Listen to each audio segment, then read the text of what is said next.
dans le passage à l'acte.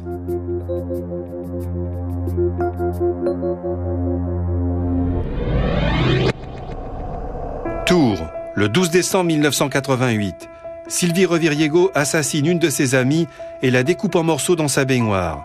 Pendant 3 jours, elle garde le cadavre démembré dans des sacs poubelles sur le balcon de son appartement. Puis elle finit par s'en débarrasser dans différents endroits de la ville.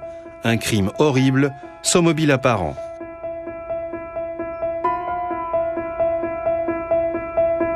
Arrêtée le 21 décembre, Sylvie Reviriego avouera aux policiers « Je vois bien que c'est anormal, mais je ne comprends pas comment j'ai fait. »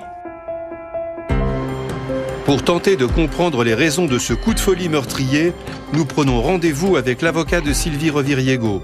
Selon le défenseur, les médicaments auraient favorisé le crime. C'est avéré que Sylvie Reviriego avait suivi 3 mois avant les faits un traitement médicamenteux très lourd destiné à la faire maigrir. Et elle avait effectivement maigri puisqu'elle avait perdu 15 kilos. Et il y avait quoi alors comme médicament? Et dans ces médicaments, il y avait des choses incompatibles entre elles, des amphétamines, des benzodiazépines, des hormones, des extraits de thyroïde frais.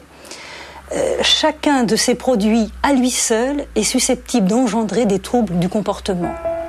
Des témoignages signalent d'ailleurs, dans les mois qui précèdent le meurtre, le comportement irascible et paranoïaque de Sylvie Reviriego.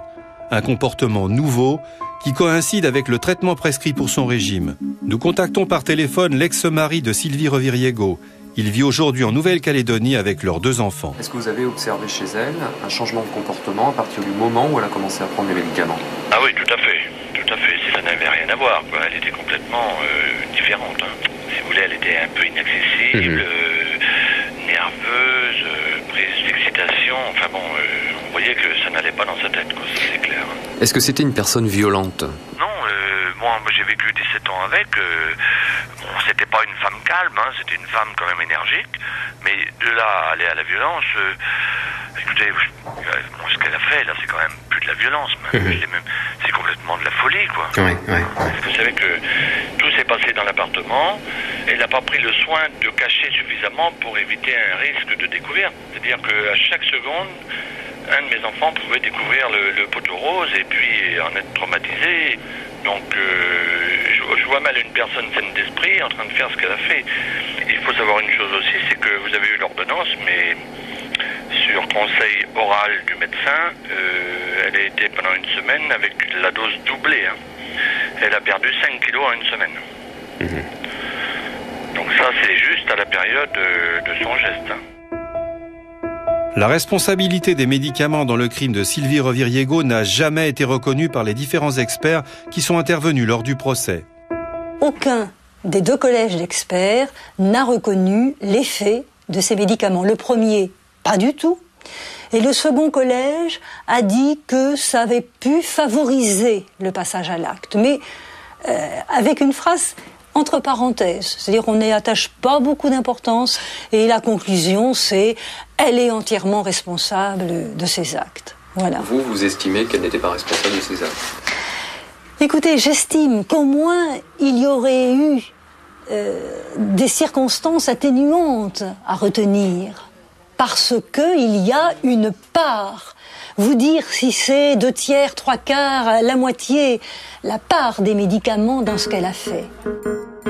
Pourtant, le médecin qui a prescrit le régime a été sanctionné par le Conseil de l'Ordre avec interdiction d'exercer pendant 3 mois.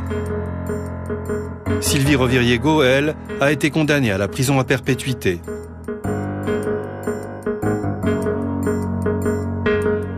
Il y a 5 ans, une nouvelle expertise a été demandée par l'avocate afin d'obtenir une révision du procès. Les conclusions auraient pu relancer l'affaire. Le traitement a provoqué chez Reviriego Sylvie une pathologie iatrogène grave.